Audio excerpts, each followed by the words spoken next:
thu kha na ya phi sha phang ka jing su san tiu mangi ki jan zi WhatsApp Instagram kum juru EFP ka dei ka jing stang jong ka jing yet ka jong hey hello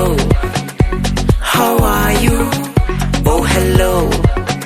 what do you do hey kong kum no phi long sha no phi sa but hang no phi shong that day lay mo ha ibanang ibat yang nia banya text ka jing so bang ya kamien nim la so thu day ling le tiang ni la kwa sa ka kendo